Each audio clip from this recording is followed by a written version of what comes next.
This is Leafs Morning Take with Nick Alberga and Jay Rosehill. Now we've got a fight started here right off the bat with Rosehill. 30 minutes of live, non-stop Leafs talk starts now.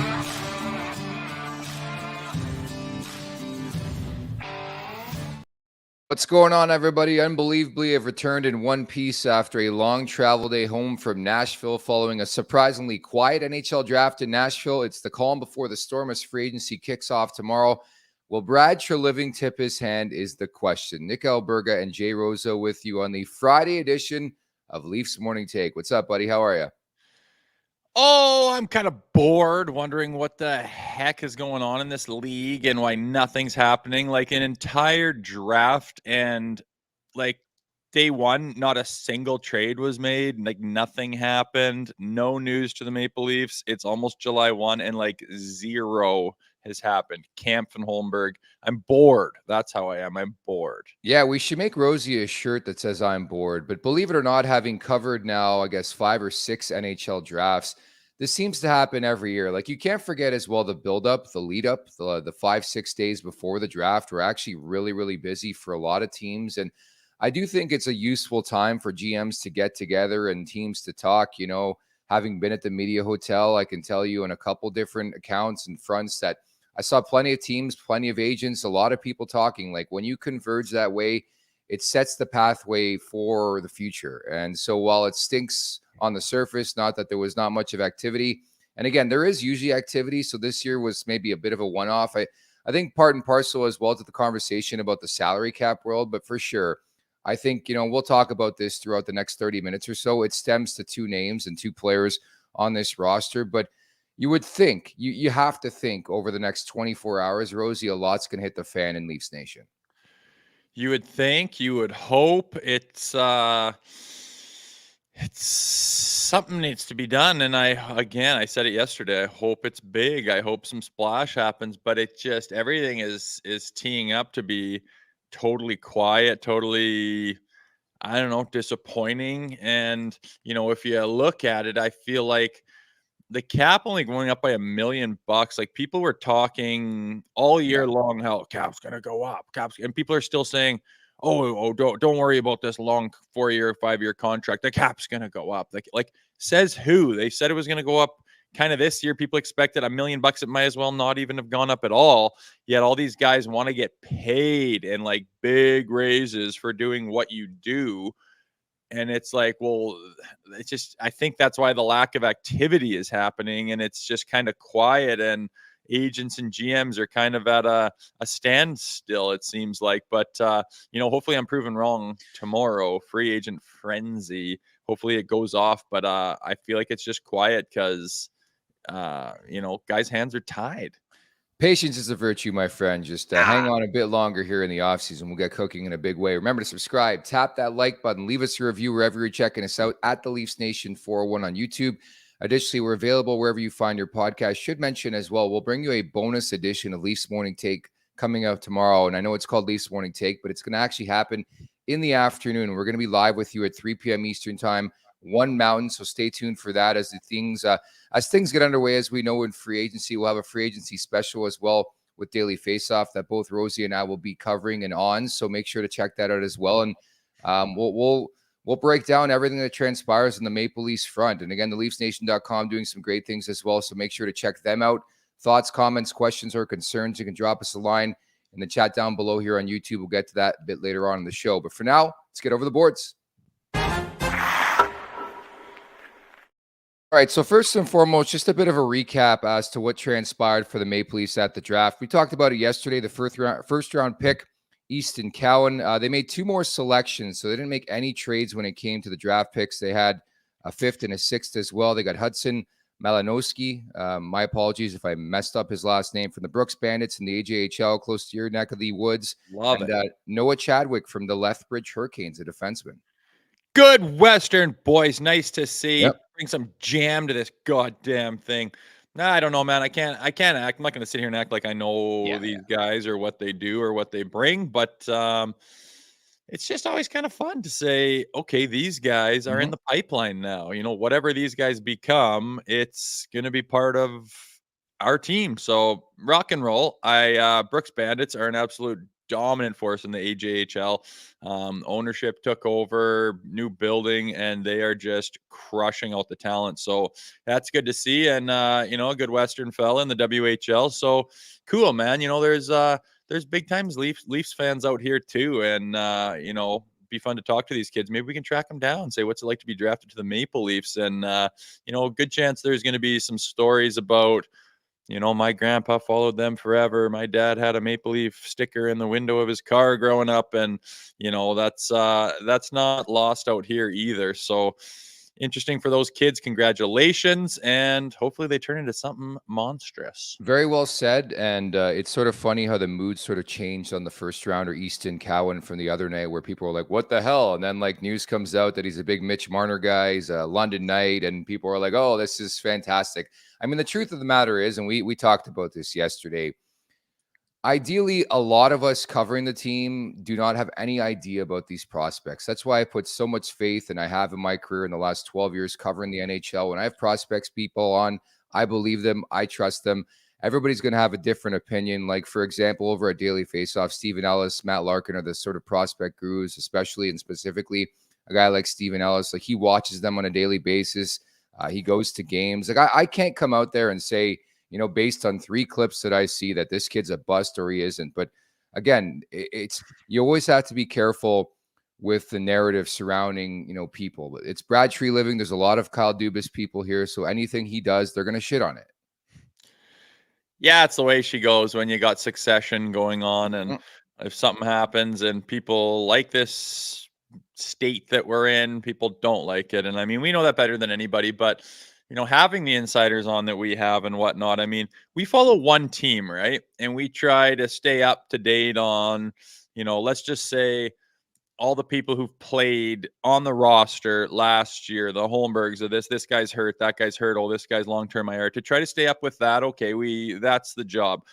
League-wide, that becomes difficult. Can you imagine following the AJHL, the WHL, Exactly.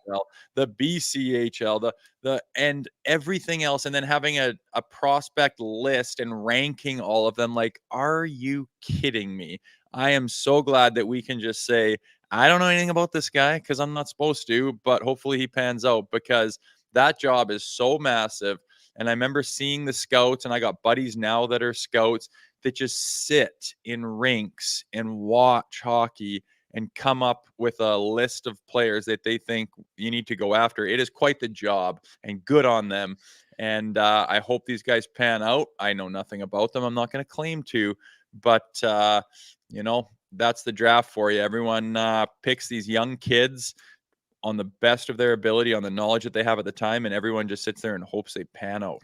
And the reality is, too, furthermore to that point, is that when these kids, if they do pan out, it won't be relevant anymore, because this window for the Maple Leafs is closing over the next couple of years anyways. But you hit the nail on the head. Like, it's been very, very quiet, as expected. Before we get into Nylander and Matthews, the big news, obviously, of the week was David Kampf and Pontus Holmberg. But I think the depth will be a big conversation over the next couple of days. How can they remodel that bottom 6? It's been a story, quite frankly, every offseason. But the chess match is underway with Willie Nylander's camp. Rosie, I'm sure you've seen this on social media.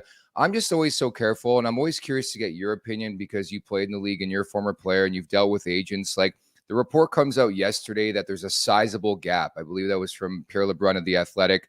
Are we shocked? Not really. We know a 10-team no trade kicks in on Saturday for Willie Nylander, but I do think there's an element of public posturing here. Do you agree?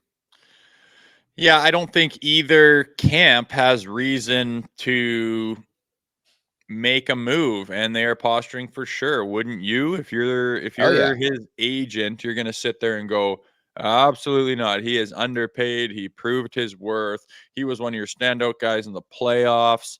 You want to risk losing him, you go ahead, but we know the value. And Tree Living sitting there going, hey, the cap only went up by $1 million. Like, we got no reason to jump into anything here. And for that reason, they're far apart. But it's not like we're going to lose this guy tomorrow, right? This isn't lose this free agent to nothing tomorrow. This isn't have to get the deal done at the 11th hour type of thing. He's under contract next year. And I always kind of chuckle at, whether it's the Dubas contract, or whether it's the Keefe contract or a Nylander contract, people act as if this thing has to get done right now. And it's like, you sign a 5-year contract that includes the 5th year, right? It's not a 4-year contract and you have to lock this guy and decide what's going to happen to him, but everyone kind of acts as though it is. So to me, sitting here, being in his position, thinking about, whether he gets a deal done or not, you're sitting there with a contract for next year. You don't have to take less than you think on Thursday for no reason. No one's going to do that. So I understand why they're still far apart, and it doesn't necessarily worry me.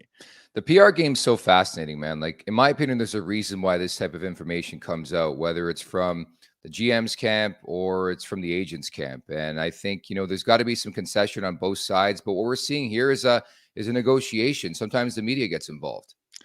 Yeah, for sure. And no one wants to tip their hand. No one wants to say, I would probably be willing to take X when, you still think there's a chance to get Y. So that goes both ways. And I mean, sometimes when a guy can't get done and they're going to get done, they do this posturing thing into training camp and the guy doesn't report. And like, that happens. We're still a year and change away, a year and a summer away from that potentially happening. So you can understand why it hasn't been done yet. And again, it's both sides not wanting to tip their hand and both sides being hopeful that they get the best possible deal they could have. I know it was a different regime last time, but I think the Leafs better be prepared for anything when it comes to Nylander. And I know he's got a contract. He's got to play regardless next year. Remember what happened last time, though? He went all the way till November, signed at the last minute. I remember the game. I think it was a game in Minnesota, and they finally did it. But it was like the ultimate game of chicken with him and Lou Lamoriello. I do remember that. He's not, and he's a character. I mean, the way he talks, the way he handles himself, I believe that, personally, he's a character, and I don't think that he's scared to dick around, and he's not, I feel like if things aren't going well and he gets a call from his agent and it's like do or die, he'd be like, like that shit, I'm going to walk my dog, and he just goes about his business. Like, holy smokes, I don't think he's scared to get in a jam. I know he's not scared because he did hold out till November, and that is kind of crazy to get the contract he's currently on. So time will tell, man. If this the only thing we're talking about is it goes to a no trade clause and a limited no trade clause, I guess it is, with certain teams and whatnot. And I mean, honestly, that's probably fine. It just narrows down Tree Living's options and phone numbers that he's going to call regarding it. And okay, that's fine. That's why he has it in there. It's probably teams that, he feels like he could be comfortable playing on. He likes the direction they're going, he likes the city they play in, he likes the taxes in the state, blah, blah, blah. Those will just be the people that he calls to get a deal done if they can't make it work. So you're really not losing anything by not getting it done right now. And I'm not surprised that nothing happened. So again, a 10-team no trade kicks in on Saturday for Nylander. But again, it is the ultimate game of chicken. And to me, not much has happened either way. But again, like, the narrative control is going to be very, very fascinating to me. And undoubtedly, it'll be a topic of conversation throughout the weekend. There has to be concessions. And I think both sides, quite frankly, have learned from the last time. And I just think this is going to be mighty riveting. But weirdly enough, I feel very optimistic. I mean, I think there's been too much positivity from both sides for way too long here since Brad Treliving took over for it to all fall apart. I just think, on top of that, I think it's a tough trade to make, but I do think at the very least, and we talked about this week, the Leafs know what they can get. I think they have to have a pretty good understanding of what they want back in a trade for Nylander if they have to do it. So you think you think if you had the crystal ball, where's your money? Do you think they're going to deal this guy, or do you think he's going to be Leaf long term? No, I think, famous last words, maybe. I just think there's way too much optimism. I think Brad Treliving, he's been known to be a shooter, and his positivity surrounding the situation, pretty much, within reason, saying I'm going to get the job done here, I believe him. I think they're going to find a way to find a resolution and a pathway. Do you feel the same, or do you think there's a potential for a deal here? It's hard to say. I want him to be back. I don't want to lose Willie Nylander. And I mean, obviously, if we got a deal done, it's like, well, what do we get for him? And what does that look like before I start saying I don't want that to happen? But I want him to come back. I like him as a player. I think he was one of the standouts of the core four in a lot of different times, including the playoffs. And I want him to come back. I think that he is underpaid right now. He's going to get a raise. What that looks like, I don't know. And I am kind of worried that he's a guy who thinks I am going to demand this. And it's like, when you look at our cap situation, you look at the core four, it's like, Jesus, man, like, how are we going to make that happen? I know. Knowing what's coming down the barrel of contracts the next year, it worries me that they are going to be honestly like crunch time too far apart, and they're going to have to make some kind of a deal. But I don't know. He's a quality player. You'd think you get lots in return for him. And again, there's time is on both parties' side, which is why I feel they are far apart right now, as they probably should be, because both teams are claiming they have this to work with. And doesn't worry me, but it's like, what if we can't sign this guy? What can we get? And do we look better? Or, like this roster, I just keep thinking about September, October. Is it going to be better than it was last year? Because last year it looked pretty damn good, especially at trade deadline. Looked damn good. We were happy. Lots of people were buzzing about the Maple Leafs and the additions they made, and thought we filled a lot of holes, and the goaltenders were making things happen. We beefed up on D. We got the Ryan O'Reillys done, and it looked good. And it didn't, ultimately just didn't really work at all. If you look at the Florida series, it just, holy shit, it just didn't work. We had nothing. We had no chance at beating that team. Does this team get better come October is kind of my only worry. Yeah, I know. And that's the concern, right, with this team. And how many kicks to the can will they have down the road? What happens with Nylander? What happens with Matthews? You can't forget free agency coming up, kicks off at noon Eastern time on Saturday. And that's how we talked about this the last month or so since Brad Treliving took over the job. Like, we don't envy the job at all. Like, he's just been so busy, so many moving factors. Yes, they have a good team, to help him along with this ride, but he's just been so busy. And we talked about this yesterday. They've been linked to Ryan Reeves. They've been linked to Austin Watson. Things have gone really, really quiet on Ryan O'Reilly, which I don't think is positive at all. And they're still talking to Luke Schenn. But, I don't know if you have any more insight, any breakdown from the Schenn side that you want to share. But it's getting really, really close to free agency kicking off. And the Schenn deal is nowhere close, it sounds like. Yeah, and to be honest with you, last time I talked to him, he was doing a wedding or stag. He was busy, and just kind of like life was happening for the guy. He was doing his summer thing. But I'll definitely give him a buzz today and say, what do you hear, and see him what he gives me. But nothing. He'll give you nothing. Most likely. And like you say, Ryan O'Reilly, like no hints at anything. Like he could just, 9 a.m. July 1 tomorrow, boom, he signs with X. And it's like, holy shit, why couldn't we? We just kind of assume that he's going to be back, and he might not be. But like you say, it is free agency. We can sign other guys. I was reading something before we went online about what our cap situation is with Jake Muzzin on long-term IR.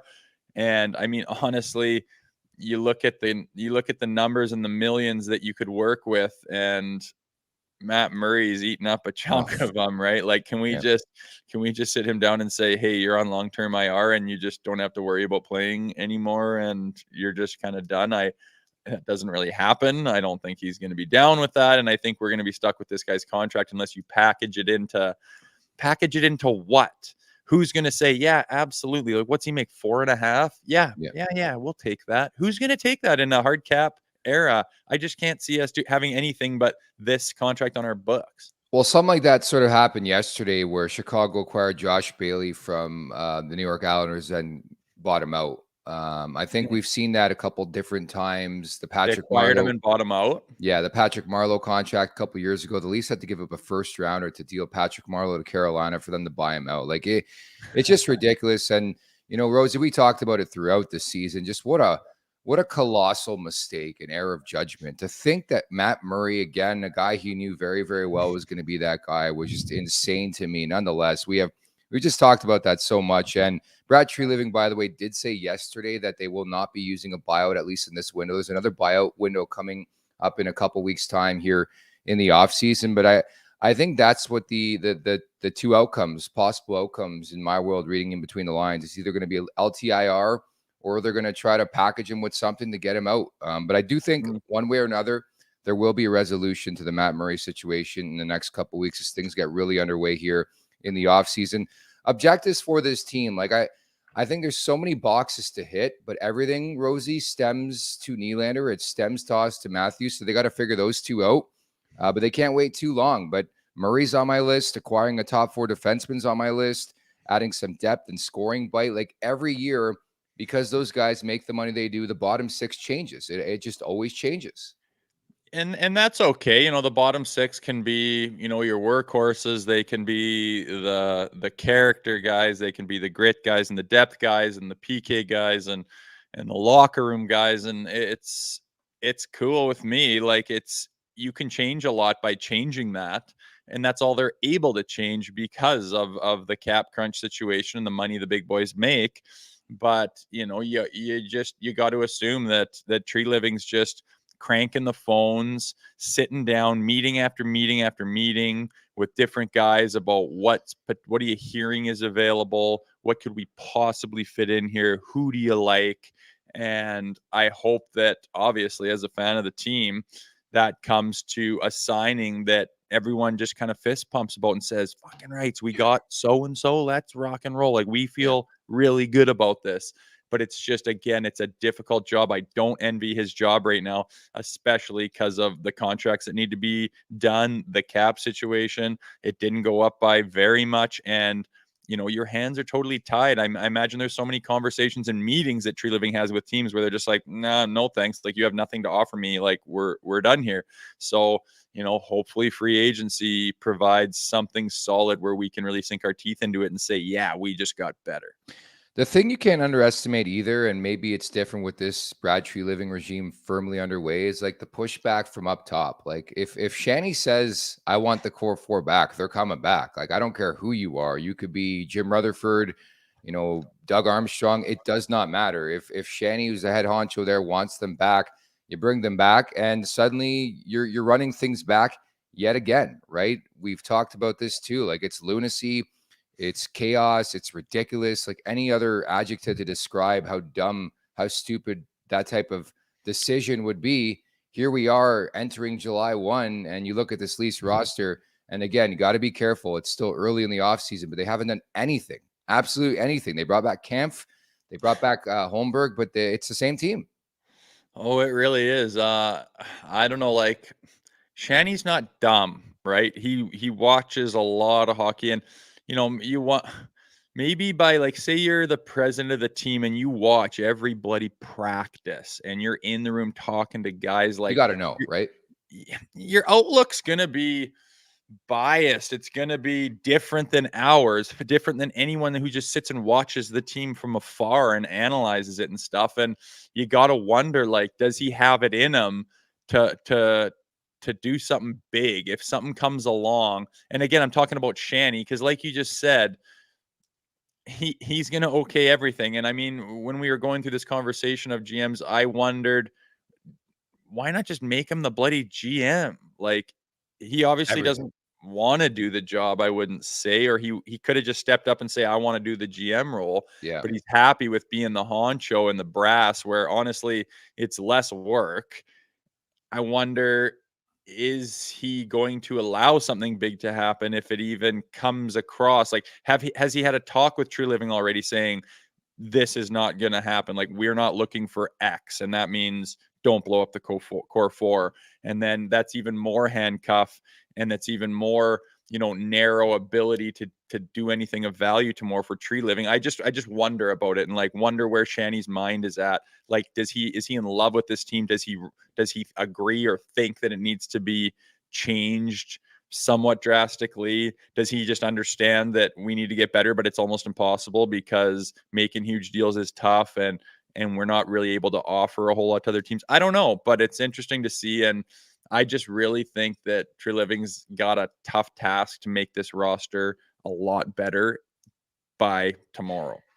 And that's the thing too, is like Brendan Shanahan never has to talk to the media, man. We just never know what he's thinking. We never know what he's going to do. It's just, to me, it's really, really fascinating, right? I just want to know the objective. I want to know the strategy. I want to know the game plan. I know there's so many moving parts, but like ultimately we have no clue if, from the top down, they're saying by any means necessary, you bring back Matthews, you bring back Nylander. And that's why the negotiations will be so fascinating to see one way or another, whatever way it happens, when it comes to Matthews, when it comes to Nylander and others, negotiations, how do they go when it comes to Brad Treliving when you compare them to Kyle Dubas? But nonetheless, what could Marner get you in the open market, I wonder? Dude, we've tried this. I mean, I don't think we're at a point where they're even thinking about Marner. He's locked in for 2 years. He's a local product. I get it. Like, you and I are on the same page on a lot of things. Sometimes we're not, but like this one specifically, if I had to choose, and I understand it's different contractually, but if I had to choose, by far, it is Marner to go and Nylander to stay, man. I just think the body of work, the type of player, I much prefer a guy like Nylander in the playoffs than I do Mitch Marner. That's the way I feel. There's a lot of guys on Twitter who would be really mad that you said that, and they're going to throw a ton of numbers at you and stats at you that would make you apparently try to feel like an idiot. Hey, yeah, but it is what it is, man. It's all about opinion, right? And that's why I love this job. That's why I love media. I love covering this team. Like, it's opinion. And who are you to tell me otherwise? Why can't I have an opinion? That's always my question. Always hilarious when like we had that short out about us talking about Marner and what you could get on the market, and does he have, the jam and the desire and the intensity to do what it takes to, lead a team to the Stanley Cup. And holy smokes, people get fired up and they act as if the big thing was like, how dare you have that opinion? Exactly. Like, who the fuck are you to have that opinion? You didn't even have that many points in the NHL. It's like, who told you that you have to have a whole bunch of points in the NHL to have an opinion? Meanwhile, this guy who doesn't have any points in anything has this furious opinion about X, and it's like, you have an opinion. How do you chirp my hockey background as if that's the only deciding factor on talking about a team? It was hilarious, man. So and that's why we cover this team. That is why there's a show on this team, because a lot of people passionately care about it. And I'm just of the camp that it's been proven this is what happens with this core. There's a lot of money tied up in guys that have a certain X factor, and are they going to bring us to the promised land? Maybe, maybe not. So far, not. That's the only thing we know for sure. And if something blew up, I would love to see something crazy change and have reason to believe that things will be different this year. The Betano wrap-up is presented by Betano.ca. The game starts now, 18+. Please play responsibly as we wrap by looking at the chat. And again, as per usual, Donnie does dishes, stir in the pot. Donnie say it. Mr. Female Bacon, Donnie, your wife is calling. Get those dishes done. This Donnie guy is not very well liked in the chat. Some guys like being heels, man. You're one of them in a lot of ways. What? I'm a heel? Sometimes. I give my fucking opinion. Sorry. James Baxter, did you expect Kessel to go in the corners and hit Rosie? Did I expect him to? I expected him to complain if he ever had to by accident, but that's about it.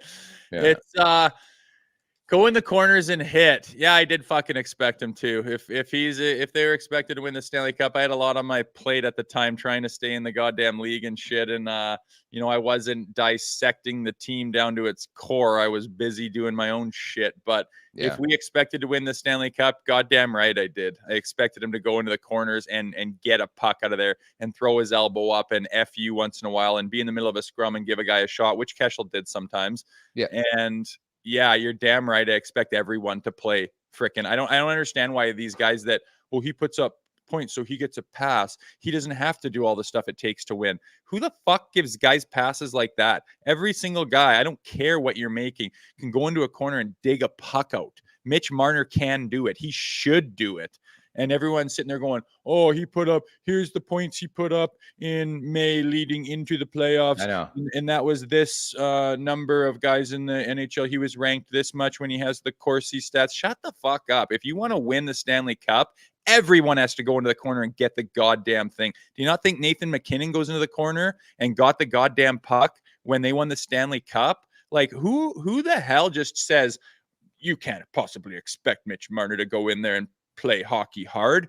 Who the hell decided that? That's the reason these teams aren't getting shit done. It's because guys just assume they don't have to do anything hard to win a Stanley Cup. Whew. Accountability, buy-in. That's why your rants are fantastic. That's why we have a playlist on our YouTube page for your rants, because more times than not, when you listen, you're right. You're right. And that's probably why this team is chasing its own tail, man. I mean, they're a good team and they have potential, but they haven't got it done. So quit acting like you can't expect more out of the players that make $12 million when they are underachieving. That's the whole definition of sports. We pay you to try to get it done. And if it's not getting done, to expect more out of you is not absurd by any stretch. I've been a player. I understand. I've been on the other side where, oh my God, these fans expect this. Oh my God, they expect me to do X and Y. And that's great. I understand it all. But if you're the top tier player that everyone says is untouchable because you're so goddamn great, it's not outrageous to expect you to do more. I like it. I like it. So we'll leave the conversation at that. And again, we've annoyed some people in the chat. A lot of people are. What are they saying? Do some arm workouts, Marner, Patrick G Mafia. Our chat's fantastic. We love everybody in the chat. So thanks to everybody involved in today's show. Producer Aaron, you, Rosie, I don't know what you're drinking right now. Getting rehydrated after a big, long night. Getting set for free agency. Again, if you missed it off the top of the show, very bonus edition for you coming up on Saturday. We're taking time out of our Canada Day long weekend. I'm going to the Jays game tonight. Fired up about that. But Nice. Taking time out of the weekend to recap anything that transpires for the Maple Leafs. So we'll be with you at a special start time tomorrow, 3 Eastern on Saturday, 3 Eastern on Saturday for the live edition of the show. Of course, if you missed that, we understand you're probably going to be out here on the long weekend. We'll have it up on the YouTube page as well at the Leafs Nation 401, where you can subscribe, and we'll see what happens over the next 24 hours, Rosie. Buckle up, bud. Yeah, it'll be cool. Hopefully some noise is made, because I'm tired of not having a whole lot to say, which actually never happens. But I want to have a splash, baby. I want something to happen. I want some controversy. I want some pissed off fans. I want some elated fans. I want some discussion, baby. So hopefully something goes off, and we'll be there to cover it with, we're doing DFO and all kinds of stuff tomorrow. I wish it wasn't at 9 a.m. because I want to have some drinks, but we're always working early, man. Who said you can't have drinks, dude? The barn burner guys. I saw the barn burner guys in Nashville. I said, you guys are fucking legends, and you've inspired me and Rosie to do a show like that down the road. I don't know if anybody in the chat missed it. The Barn Burner Boys, and make sure to go check them out. They cover the Calgary Flames. Did a show, I think around Christmas time, where they boozed, and they did the show while boozing. It was the best thing I've ever seen in my life. They were teeing it up for like a week, deciding like, what am I going to go buy for booze and who's drinking what, and then they got sloshed on it. I love it. I would do that majority of the time if we filmed at like 6 p.m. But these 9 a.m. starts out west, baby. I mean, you got to keep it on the rails, right? Hey, full disclosure, we have a lot planned coming up next year, folks. We aim to be at the NHL Draft in Vegas, which is going to be a shit show. We've got a lot planned for All-Star Weekend in Toronto, so we're gonna aim to do some live stuff, and maybe somewhere near you, if you're in the Toronto area. We'll make sure to put some information out there, and who knows, maybe we do a live show at night so we can get buckled and do a podcast. That's the best. All you gotta do is put Rosie on a jet, baby. Just put me on a jet. We're doing a PJ, bud. PJ. Yeah, I think we're a ways from that, buddy. But I'll take anything at this point. At the Leafs Nation 401, where you could subscribe. We'll talk on July 1st. Take care.